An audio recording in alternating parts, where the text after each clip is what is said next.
Hi, so my name is William Braithwaite. I'm one of the 5 artists exhibiting at Winchester Cathedral.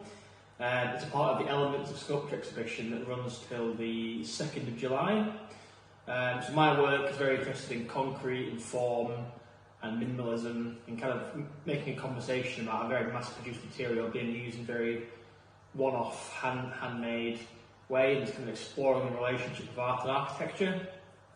On Sunday the 2nd of July, I'll be running a plaster casting workshop at Winchester Cathedral. It'll be a really interesting way for people to learn about plaster casting and an insight into my practice, and learn about how to make your moulds right down from a beginner level up to more advanced.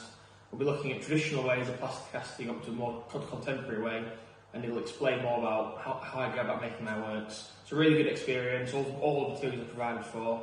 I hope to see you on the 2nd of July for the plaster casting workshop.